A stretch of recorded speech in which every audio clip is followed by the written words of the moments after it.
Bom dia, eu sou Mauro Lopes, esse é o programa Paz e Bem, que você assiste tanto aqui pelo canal Paz e Bem, como aqui pela TV 247.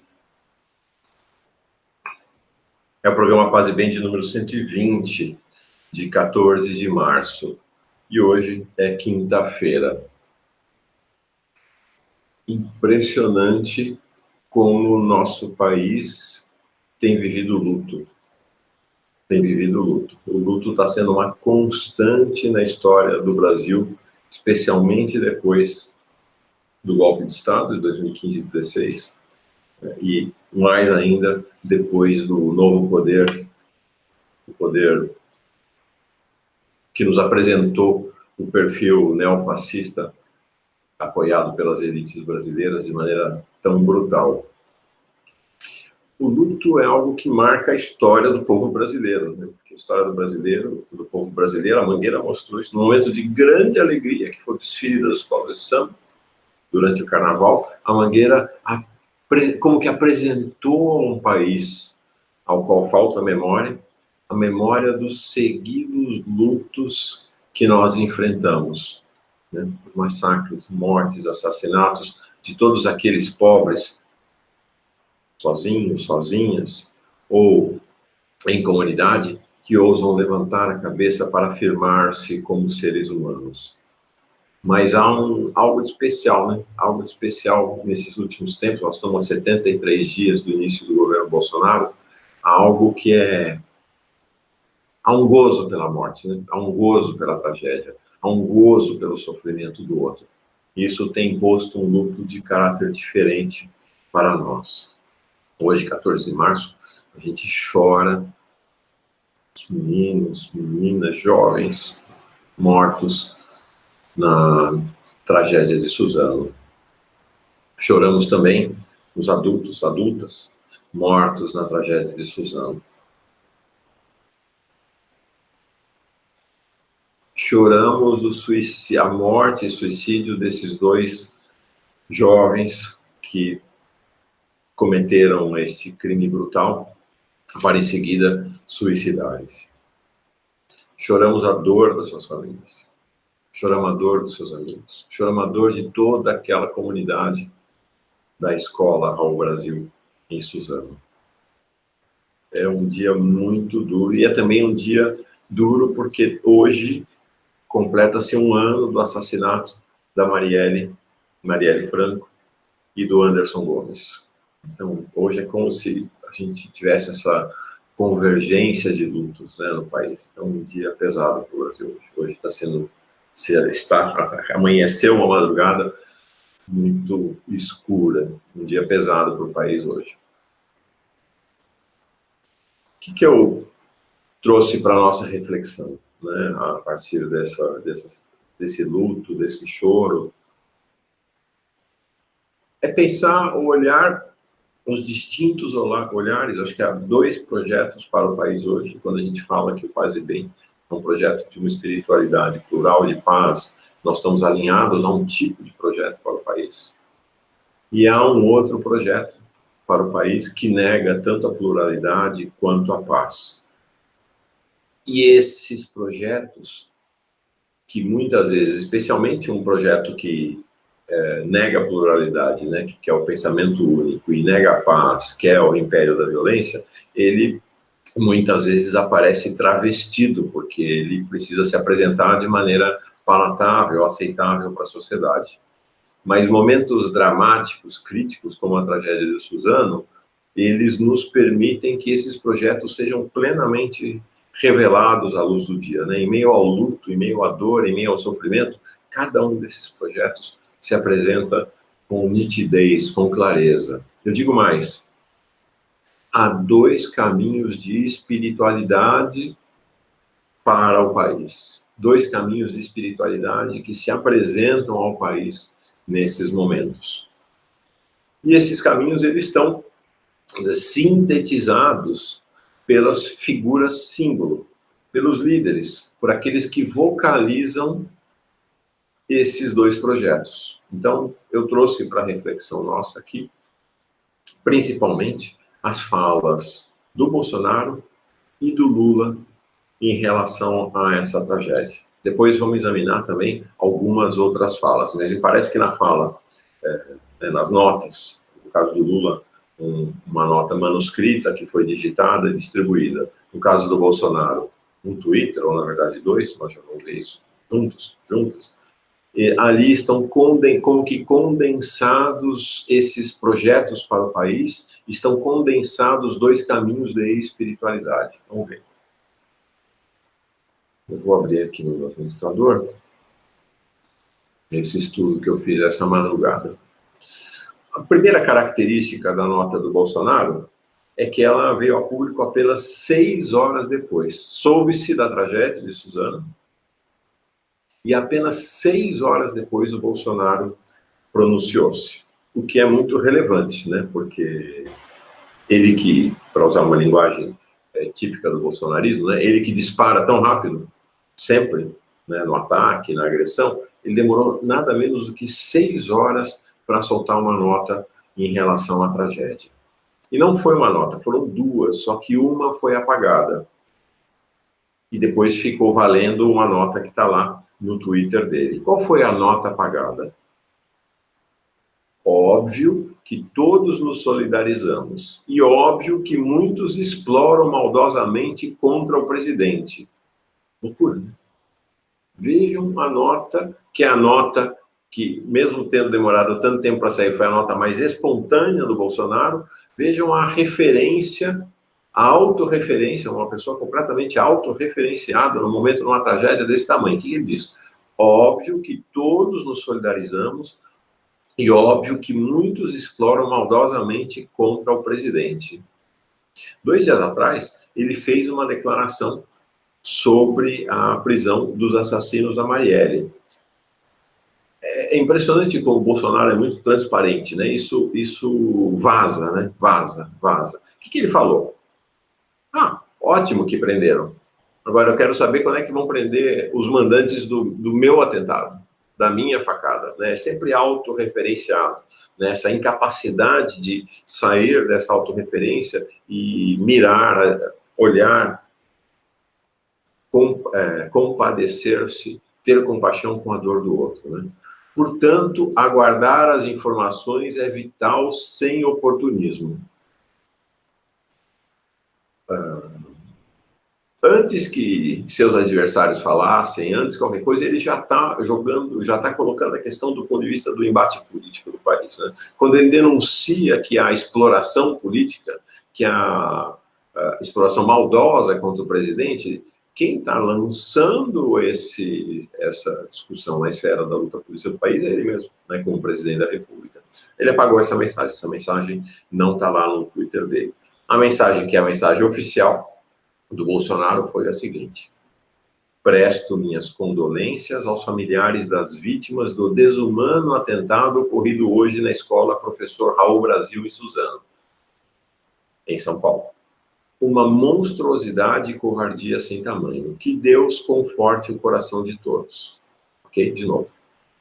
Presto minhas condolências aos familiares das vítimas do desumano atentado ocorrido hoje na escola Professor Raul Brasil, em Suzano, São Paulo. Uma monstruosidade e covardia sem tamanho. Que Deus conforte o coração de todos. Então, aquela primeira nota, do óbvio, é a nota mais espontânea do Bolsonaro. Esta segunda nota já é uma nota bem editada, né? Então é uma nota pensada, mastigada, com certeza debatida com seus assessores. Mas mesmo assim, Bolsonaro está lá, nós já vamos ver. A nota do Lula. Toda solidariedade aos alunos e trabalhadores da escola Raul Brasil e aos familiares das vítimas que hoje enfrentaram essa terrível tragédia. Que aqueles que incentivam a cultura do ódio e da violência entendam que não precisamos de mais armas para que massacres como o de Suzano não se tornem cotidianos em nosso país. O Brasil precisa de paz. Mais uma vez, o texto do Lula. Toda a solidariedade aos alunos e trabalhadores da escola Raul Brasil e aos familiares das vítimas que hoje enfrentaram essa terrível tragédia. Que aqueles que incentivam a cultura do ódio e da violência entendam que não precisamos de mais armas para que massacres como o de Suzano não se tornem cotidianos em nosso país. O Brasil precisa de paz. De certa maneira, aquela mensagem que foi apagada do Bolsonaro já se referia ao espírito dessa nota do Lula, que é um espírito que permeou as manifestações de praticamente todas as lideranças, de todas as pessoas deste caminho de espiritualidade, desse projeto político para o país, né, plural e de paz, que é dizer, diante de uma tragédia dessa, chega de armas, né? Para Bolsonaro, isso quer dizer exploração política da condição. Mas vamos às notas, então. Qual é a escolha da palavra para um e outro, Bolsonaro e Lula, dirigirem-se às vítimas e aos seus familiares e àqueles que estão como que no epicentro da tragédia? Bolsonaro, condolências. Lula, solidariedade. Há uma escolha do coração, há uma escolha de visão do mundo aí. Né? Há uma escolha. Condolências é uma palavra formal, que me distancia. Presto minhas condolências. Né? É algo que, em vez de me aproximar do que sofre, me distancia. Uma palavra extremamente formal. Diferentemente da escolha por solidariedade. Né? A ideia da solidariedade, a ideia do você não está sozinho, nós estamos juntos. Então, essa é a primeira dimensão importante, que ela revela o espírito de cada um. A quem se dirige o Bolsonaro? Aos familiares das vítimas. A quem se dirige a Lula? Aos alunos e trabalhadores da escola Raul Brasil e aos familiares das vítimas. Então, a ideia de que Bolsonaro restringe o universo das suas condolências apenas ao círculo dos familiares. Ele não entende que todos aqueles que vivenciaram a tragédia são igualmente vítimas, como o Lula entende. Né? Tanto que a nota dele é aos alunos e trabalhadores da escola Raul Brasil e aos familiares das vítimas. Então, há uma ideia de que as vítimas, né, de que quem foi atingido, que o sofrimento, ele não está restrito aos familiares, ele se estende à comunidade. Bolsonaro não pensa em termos de comunidade. Como cada um deles caracteriza o que aconteceu? Bolsonaro, desumano atentado. Lula, terrível tragédia. O que há por trás dessas duas denominações tão distintas? Quando Bolsonaro fala em desumano atentado,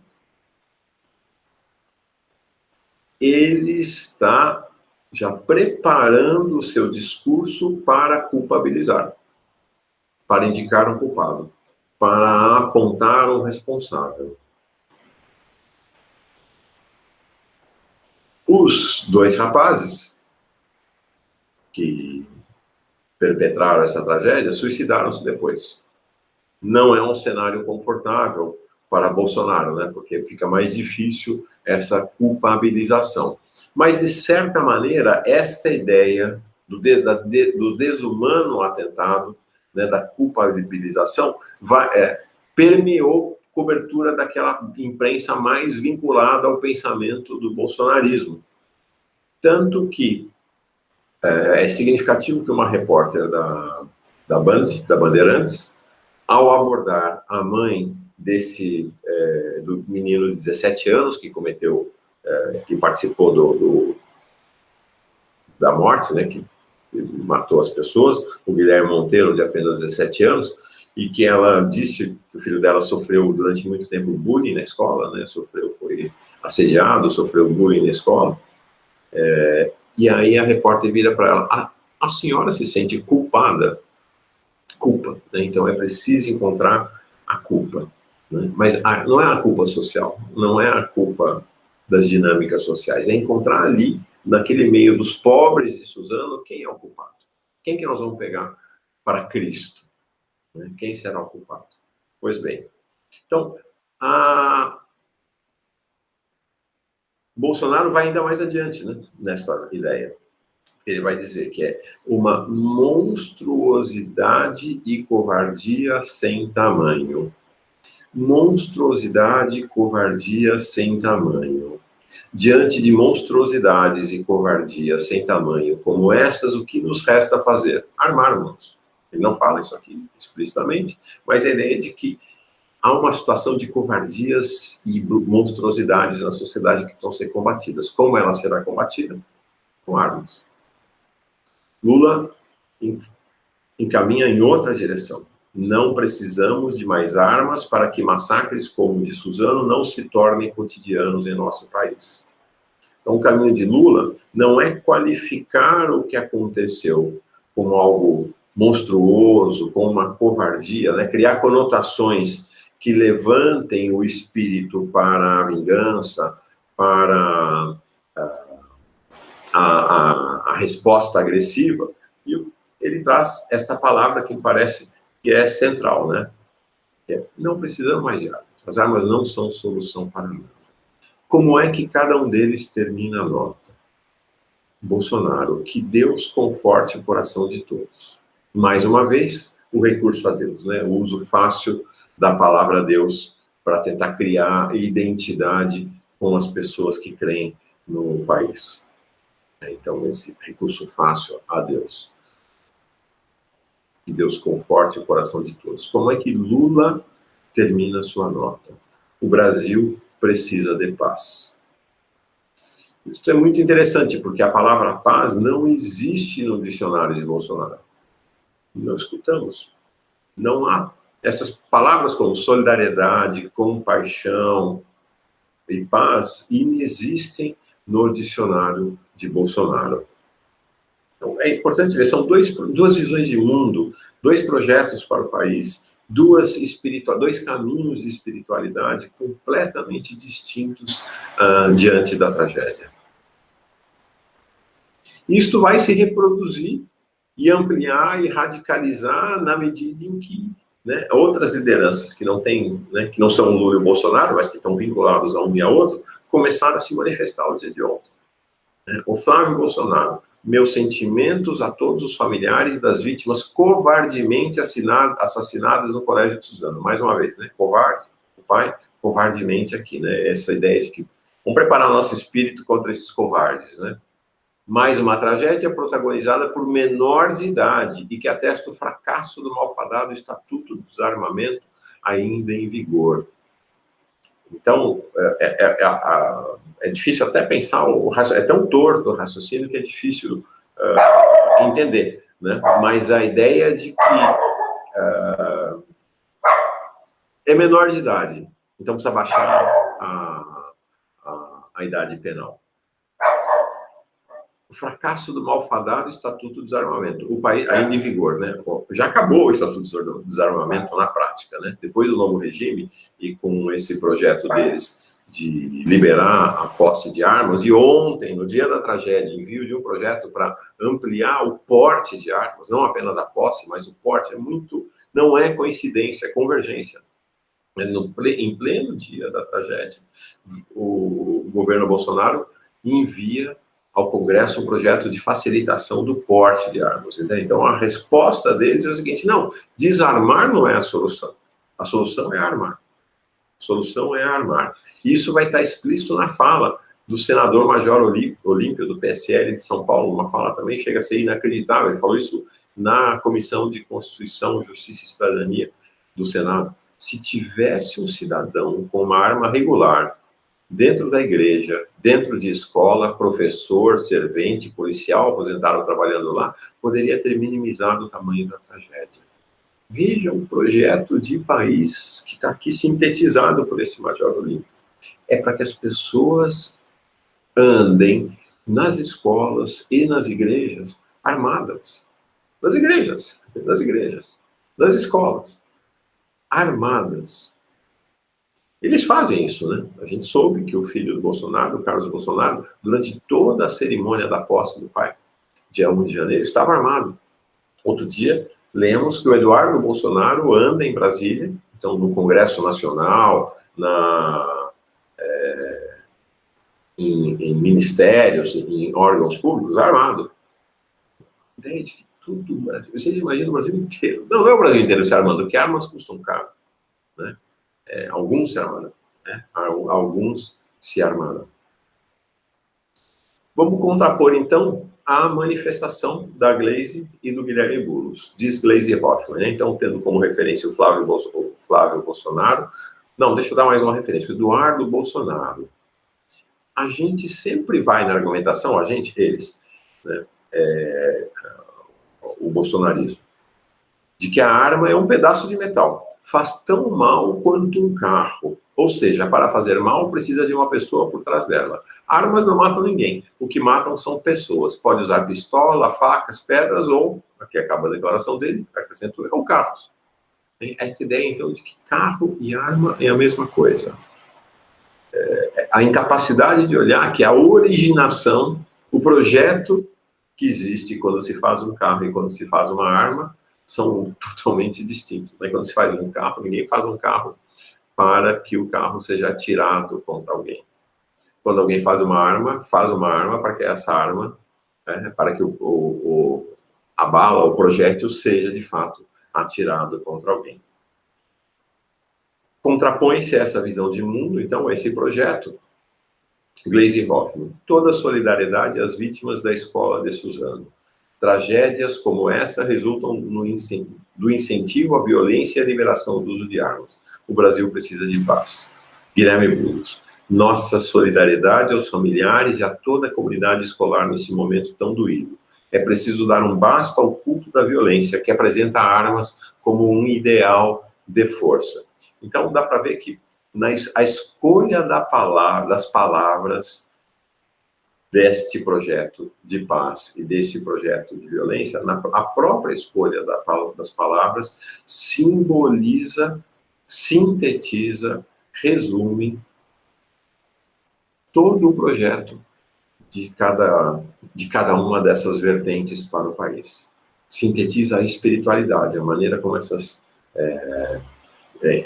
correntes enxergam sua caminhada diante da humanidade, diante do planeta, diante da relação com o outro, né? Com o grande outro, a grande outra. Só para encerrar, ainda sobre a morte de Marielle, fazemos hoje, né?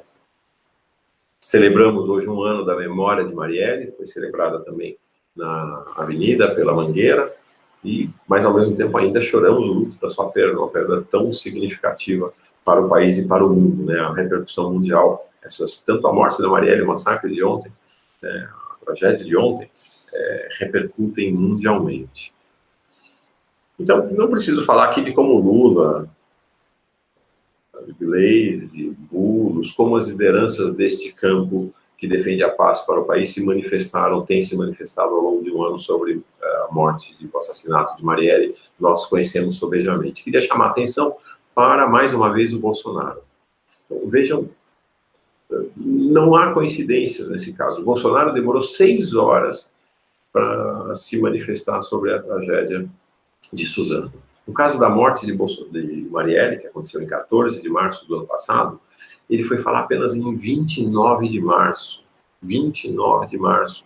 Causava já as pessoas horrorizadas. Como é que ele, candidato a presidente da República, morre, a Marielle, ele não se manifestou. A mesma questão. Causa desconforto ao Bolsonaro ter que se manifestar em situações dessas. Nós vimos, quando foram encontrados os assassinos, tá lá, eu fiz uma reportagem para o 247 mostrando aquela fala do Bolsonaro quando encontra os jornalistas ali na saída do palácio, ele é meio que obrigado a falar com eles, porque afinal tinham sido encontrados os assassinos, ele está desconfortado, ele não está confortável, não é que ele está triste, não, está uma situação complicada para ele, está uma situação que ele não quer falar, ele não quer expressar solidariedade, ele não quer, não quer.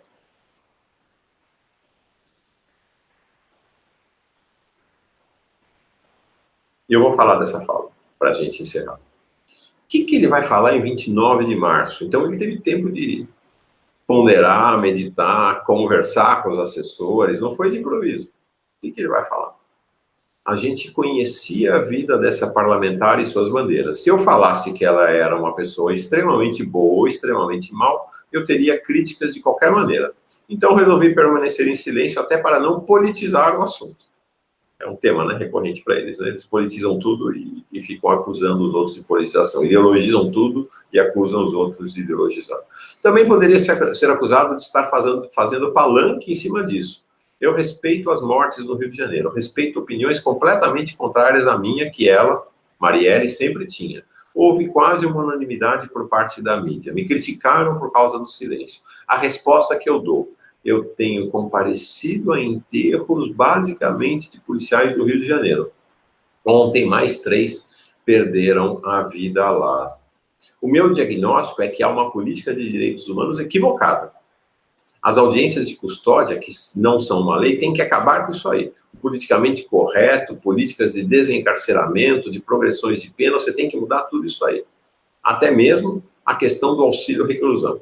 Tem que rever tudo isso aí. E o mais importante de tudo, a questão do Estatuto do Desarmamento. O Estado que desarma apenas o cidadão de bem e deixa o outro lado à vontade, inclusive com armas de guerra, é o Estado que não está preocupado com a segurança pública.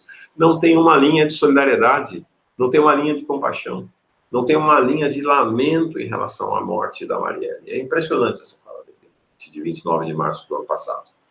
E o que ele falou agora nessa cena que eu relatei ali na saída do palácio, quando ele deu a contragosto ali uma entrevista, dia 12 de março, né, no dia que foram descobertos os assassinos. Eu conheci a Marielle depois que ela foi assassinada.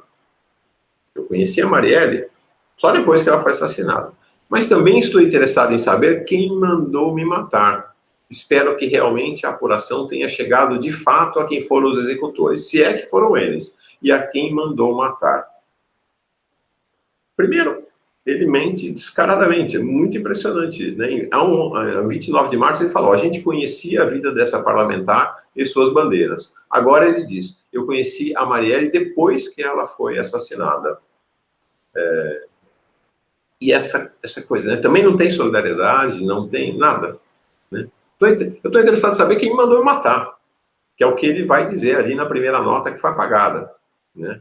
É óbvio que muitos exploram maldosamente contra o presidente. O que me interessa é o que fazem em relação a mim. Em relação ao resto da humanidade, eu não tenho interesse algum.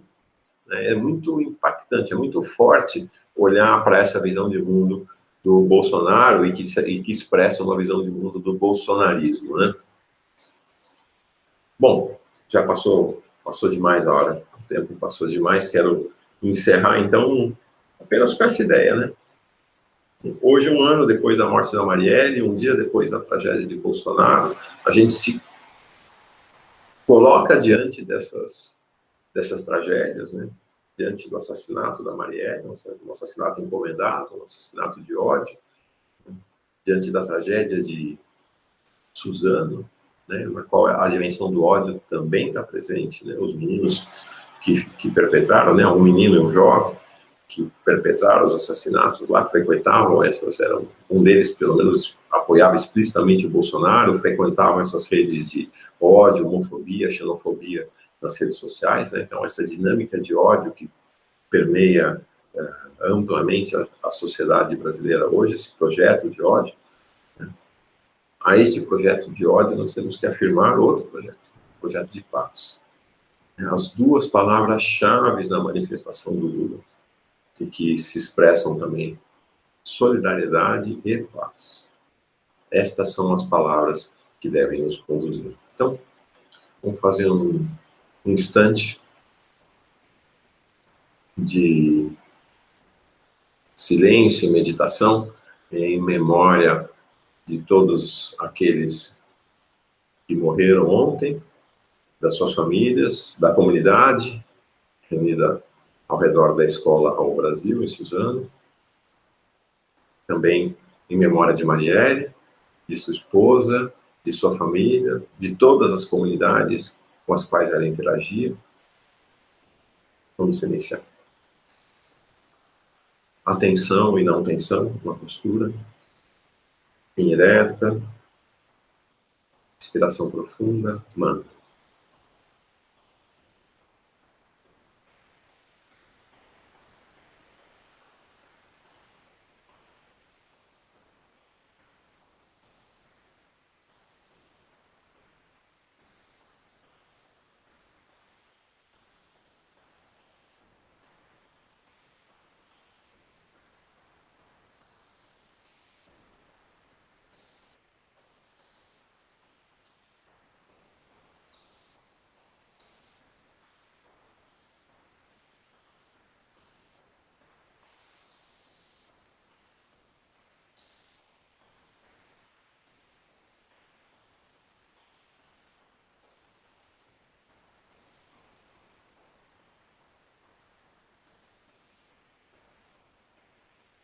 Ok. É isso aí. Paz e bem, gente. Paz e bem.